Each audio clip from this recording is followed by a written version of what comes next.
Forced to work from home by your employer? Laid off or feeling depressed at home?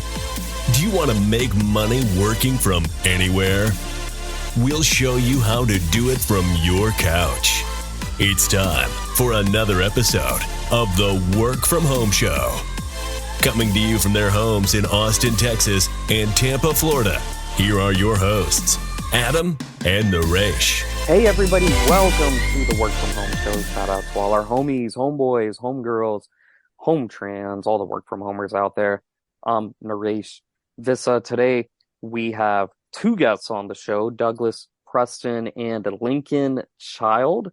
They are both #1 New York Times bestselling authors and co-authors. They co-authored the series Agent Pendergast, as well as Gideon Crew and Nora Kelly and Wyman Ford. So all of those different series, as well as the novel Relic, which was made into a feature film. They are co-authors of the new book, Dead Mountain. Douglas Preston also wrote the novels The Lost City of the Monkey God and also Jennie, which was made into a movie by Disney, and Lincoln Child wrote the Jeremy Logan series as well. So Douglas Preston and Lincoln Child, thank you so much for joining us on the Work From Home Show. Well, thank you. Thank you for having us. It's really a pleasure to have you guys, and it's the first time, I believe, we've had on, and our show's been around for 3.5 years now, and we've published more than 300 or so episodes, and it's the first time we've had co-authors for fiction books, fiction novels. We've had co-authors for nonfiction, for health and wellness, for business topics, but for fiction, how did you guys, and I'll let either of you start this off, but how did you guys link up to co-write so many fiction series and novels? Well, maybe I'll start off. It was sort of an accident. We were only going to write one book together, Relic, but that became a bestseller. It was made into a movie by Paramount Pictures, and we discovered we really loved working together. It's really fun to have a writing partner, and it's good to have someone whose judgment you trust, like I trust Lincoln's judgment. But the way we met is quite curious. Maybe I'll turn it over to Lincoln, because he was the one who made the initial approach, and then how that evolved into our writing partnership is really kind of a crazy story. Link. Thank you. Doug usually tells this part of the story, but I was an editor at St. Martin's Press for about 10 years, and as you know, an editor is kind of like a shark. You have to keep swimming all the time to survive, and as an editor, you have to keep buying books and products if you want to survive. And I was personally a fan of the American Museum of Natural History in New York, and I'd take all the behind-the-scenes tours and the rest of it. And I thought, boy, when I retire, I'd love to write the real history of what happened here. You know, where Indiana Jones hangs his pith helmet when he's not out pillaging tombs. This would make a great book for somebody to write. And then I realized, you idiot, you're an editor. You can find some other joker to write it for you.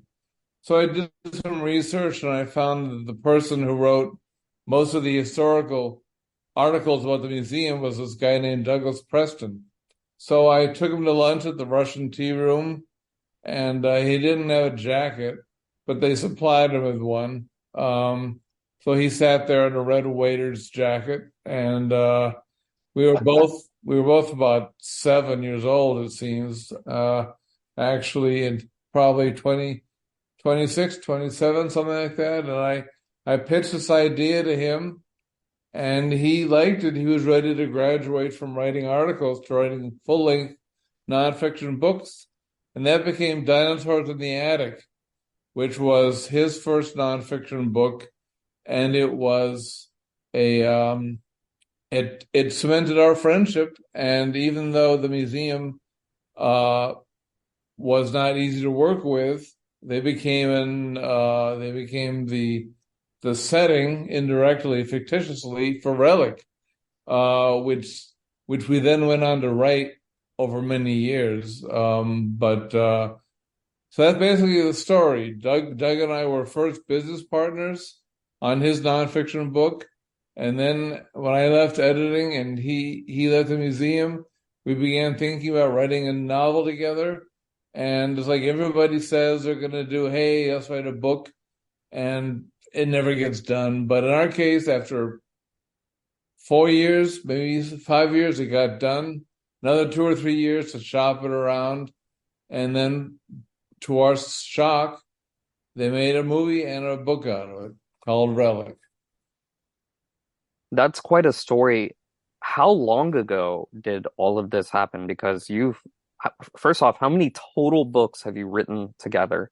Not series, but books. And how long ago did this happen? Well, this happened about back in the mid '80s, so Oh, that's a long wow. time ago. And and it was just going to be one book. It was going to be fun, and but we created this character called Pendergast, and for some reason that character just totally captured the imagination of readers. It's a crazy phenomenon, and we were besieged with requests for another book featuring him, and so we did. We wrote another book called Reliquary, the sequel to Relic, and then we wrote a book called The Cabinet of Curiosities, which extended the series. And I think Lincoln, I don't know how many books exactly we've written together. Would you say about 30, 35, 30? Yeah, 35 is the number I was going to use. Yeah, and it's interesting. We've the last 30 of them, or 32 of them, in a row, have been New York Times bestsellers. So obviously, our readers really like this character of Pendergast. So we really like him too. He's a very unusual character. Well, that is such a long line of success. You have a lot of one-hit wonders, two-hit wonders, maybe three-hit wonders, but not 32 hit wonders.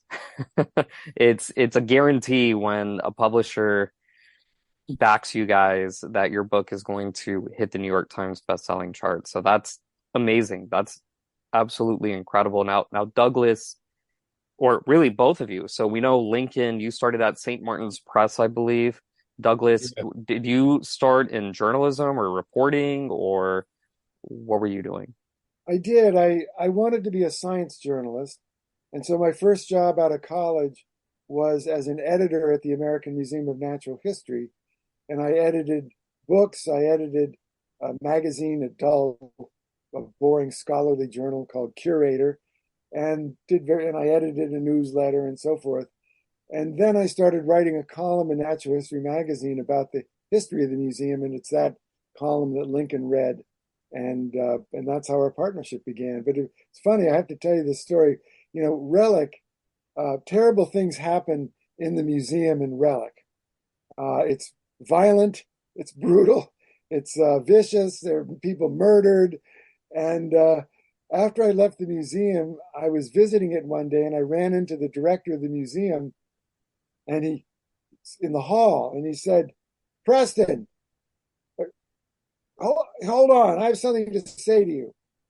And I said, "Hello, how are you?" He said, "I read that book of yours, Relic, and all I can say is I really wished you still worked here at the museum so I could fire you." He didn't like the book at all. He thought it was terrible. And when Paramount Pictures wanted to film in the museum, they went to the museum. They offered $1 million fee, or more than $1 million, to film in the museum. And the museum told the president of Paramount Pictures to take a walk, because we don't like that book at all. That's a terrible book. That's a horrifying book. We don't want anything to do with it. So the filmmakers had to move the the scene of the movie from the American Museum in New York to the Field Museum in Chicago, and then they had to rewrite the script to get the action in Chicago instead of in New York. So it was kind of funny that the museum reacted that way. Can you tell me a little bit about that first book you guys did together? How you were able to get it atop the New York Times best-selling list? Was it St. Martin's Press because you had the connection there? They No, no, it was not. What happened was that it began really as a self-indulgent experience. As I said earlier, people always have the ideas of let's put on a show, Andy Rooney and Mickey Rooney and Judy Garland, or let's do a book or a movie or whatever.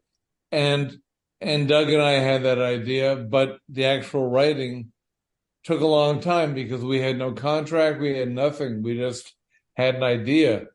And so I, being the editor, I would give Doug, and he being the writer, I gave him ideas for chapters, which we'd already talked about, in rough outline. And then he would write those chapters and I would revise them.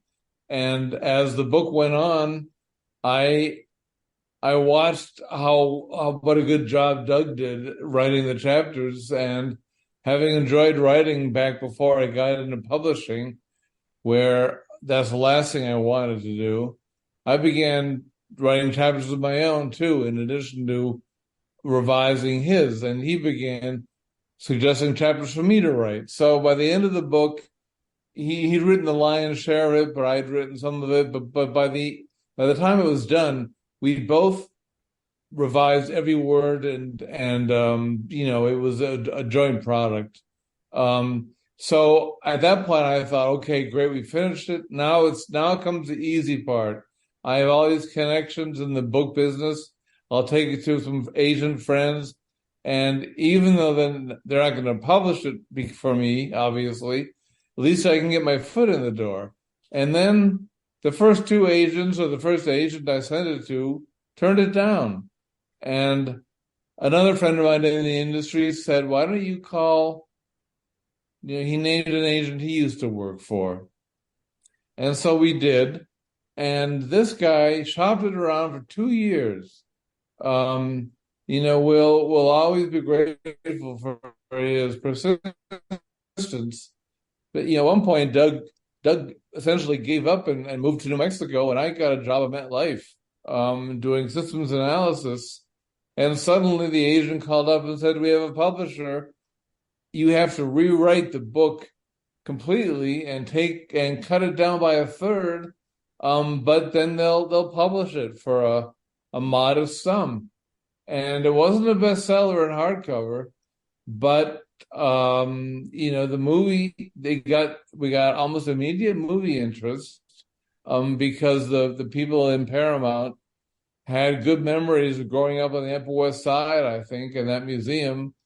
And by the time the paperback came out, the movie was well in the works, and it debuted at number 15 on the bestseller list, the very last spot, tied with another book.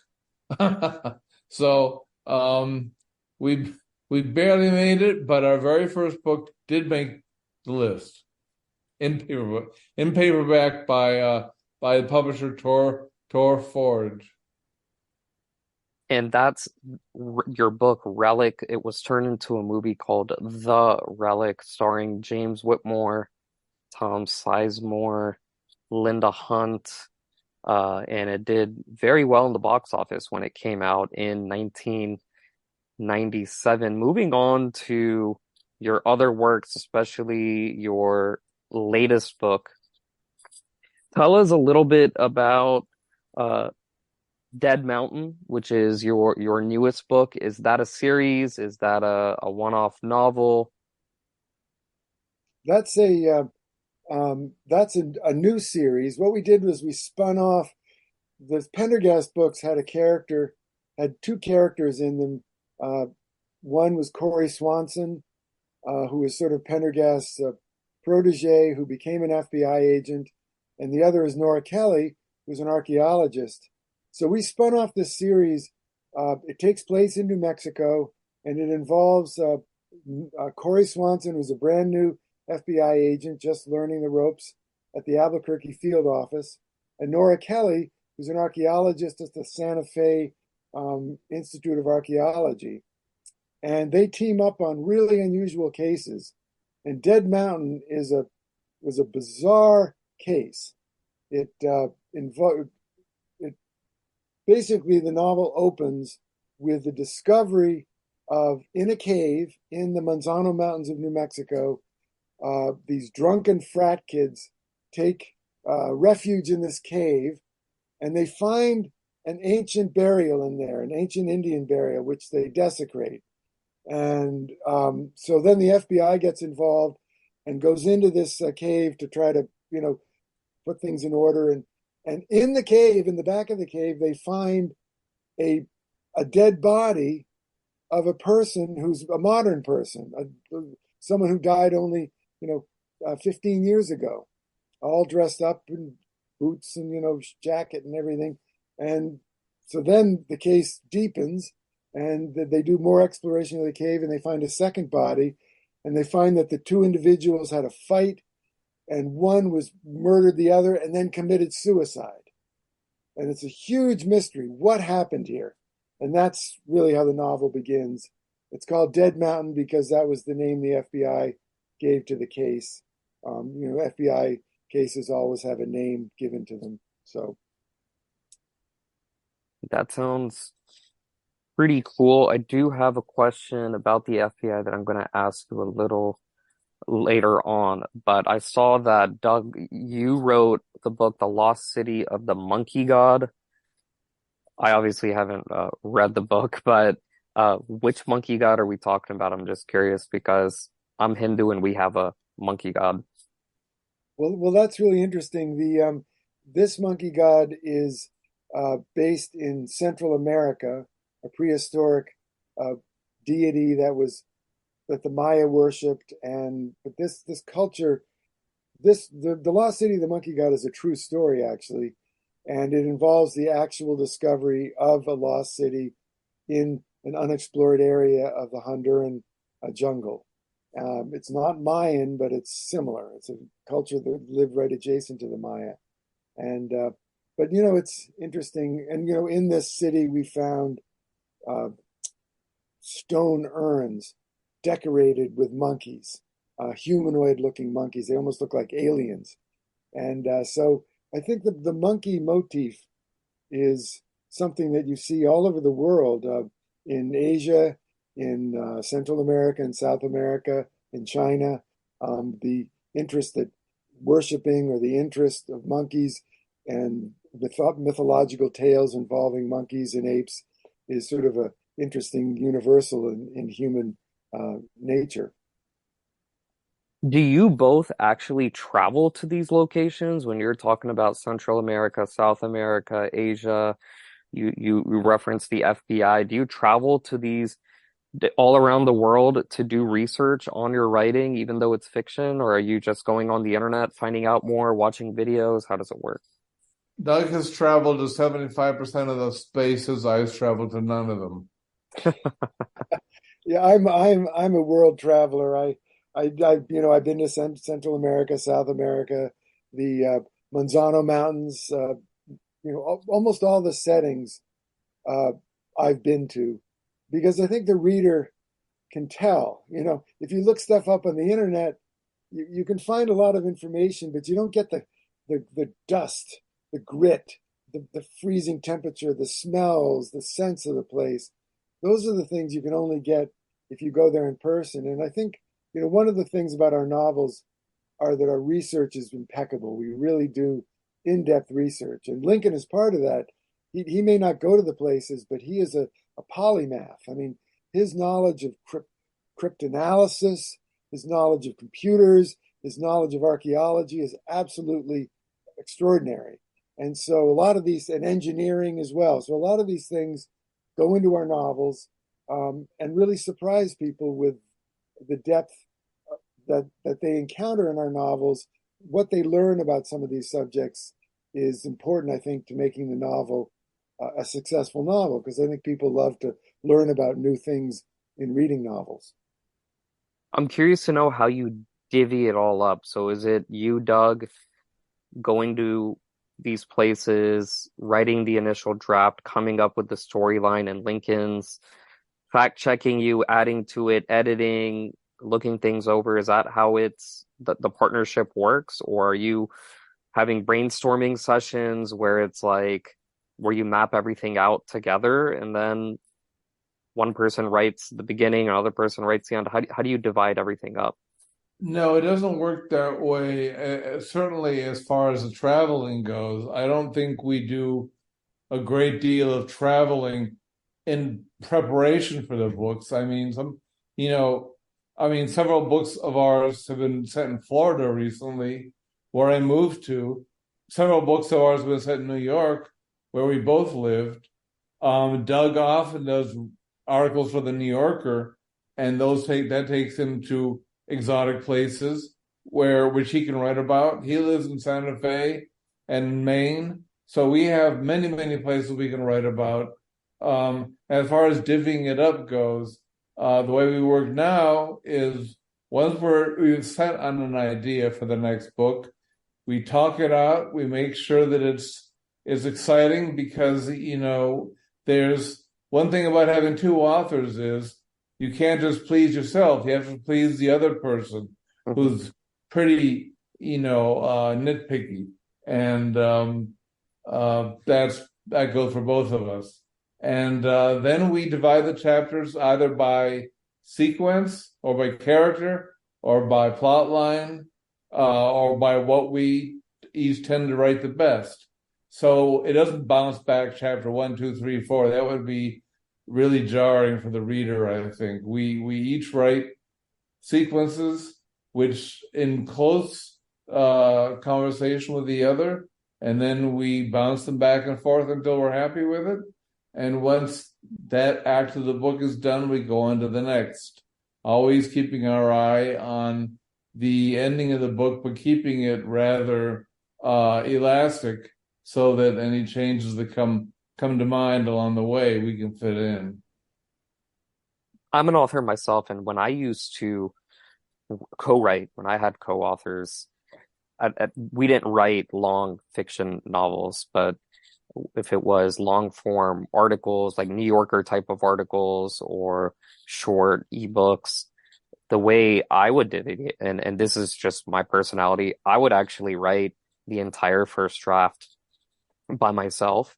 And my co-author, I would hand it off to my co-author, and they had their own, they were creatives.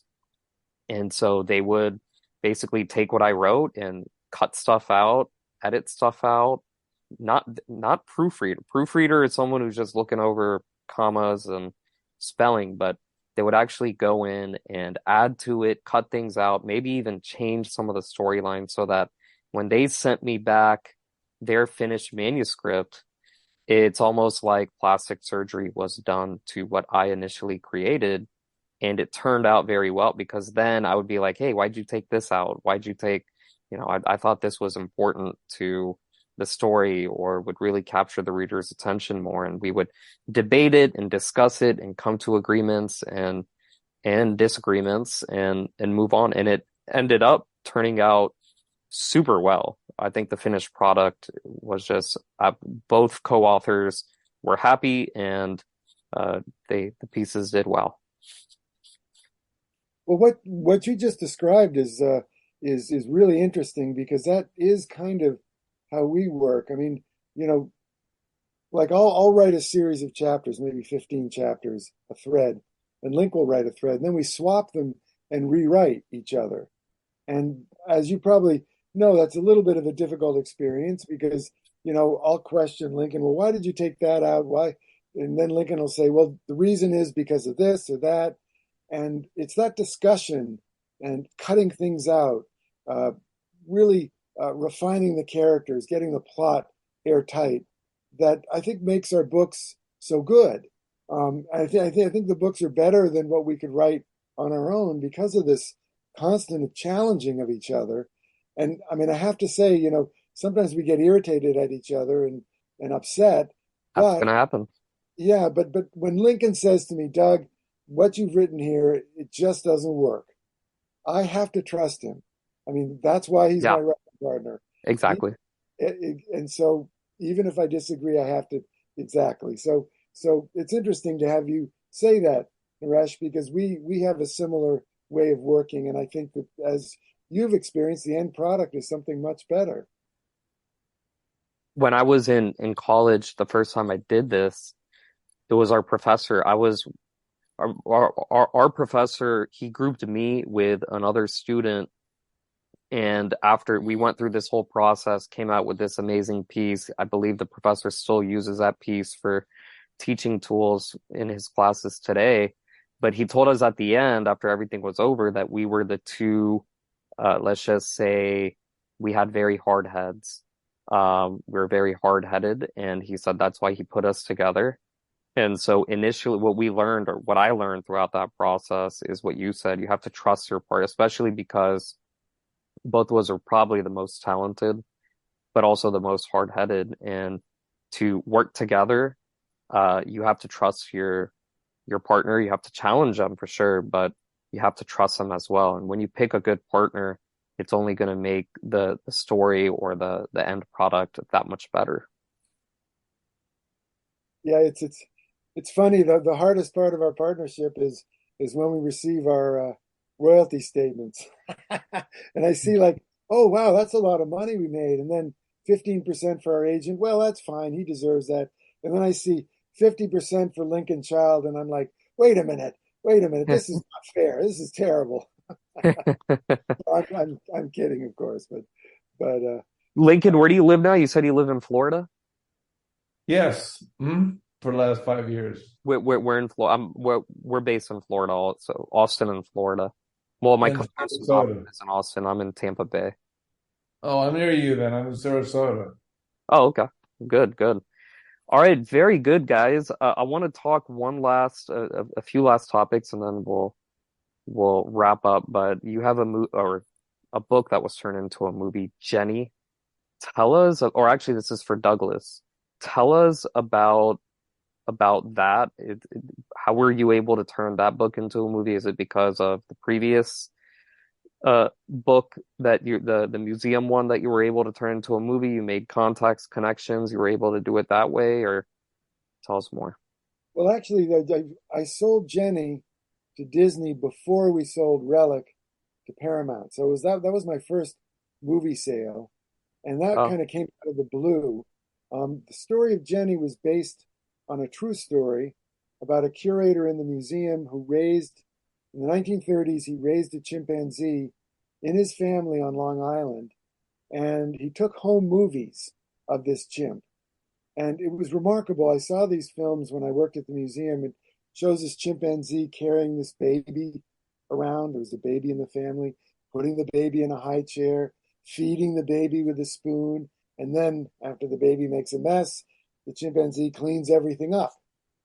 And I looked at this and I thought, this is incredible. And there were other movies of the chimpanzee riding a tricycle in the 4th of July parade and so forth.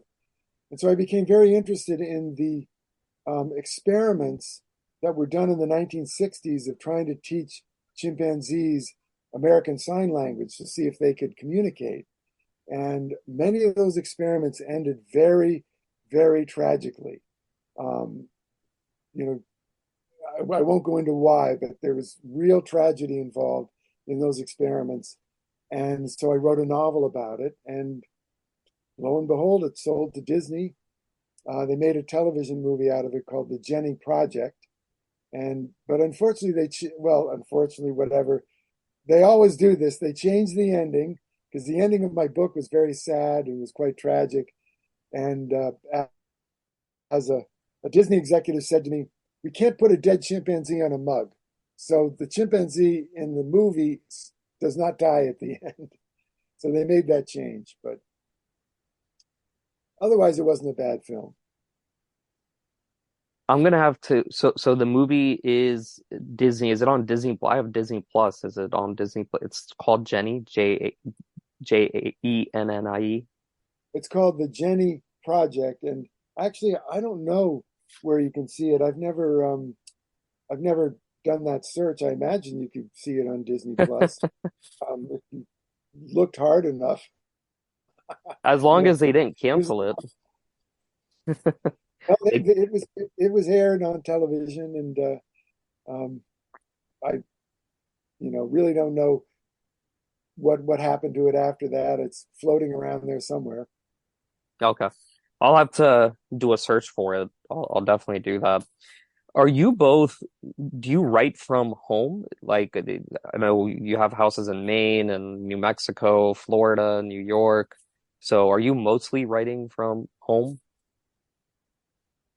Doug has an office in Santa Fe, which is actually not in his house. He owns part of an office building where he works. And when he's in Maine, he has a writer's shack. He has a beautiful house on the ocean, but he and a beautiful house. But he also built a little writer's shack, down a trail from his house so that he could be alone. I have always written in my house, most of the time because it's been pretty quiet and I just like having all my possessions around, and I'm able to write without stopping to play the guitar or play computer games or something. I've learned over the years to shut that stuff out. Completely agree. We're the work from home show. Most of our readers and listeners, writers work from home, write from home. I've written 5 or 6 books from home, numerous articles from home. That's where I find my inspiration. Everyone's different. So I was curious to know how you guys find yours. You write a lot about archaeology, history, science. You brought up the FBI, I guess a little bit of politics, political stuff. Do any of your books, when you come out with them, do they tie into the present day environment? Like, for example, when the financial crisis happened, or Bernie Madoff scammed a bunch of, or really his entire company was a scam. Do you tie stories like that into your works, or maybe terrorism, 9/11? Do you tie that into your fiction works? No, we don't intentionally tie anything topical into our books. Our books, we prefer to sort of transcend that kind of things that are so contemporaneous, although we do make reference to them. I mean, if the tenor of the Times on the bestseller list is books about terrorism or books about one-legged mass murderers, and everybody's reading that, we might take that into consideration for our next book. But we're more interested in growing our series characters and in the present day world and making allusions to that world, but not in flogging any particular political or personal agendas. I bring that up because you talk about Dead Mountain, you talk about that's your new series, new book, which is available on Amazon, by the way, and also your website's lincolnchild.com, LICOLN, lincolnchild.com, and also prestonchild.com, PRESTONCHILD. That's Douglas Preston's site, but both of their sites are lincolnchild.com. So talking about Dead Mountain again, you bring up the FBI, for example, and if anyone's following the current, let's say, political landscape, the FBI is all over the news, and you have presidential candidates saying they're going to shut down the FBI and they're going to restructure the FBI and all that.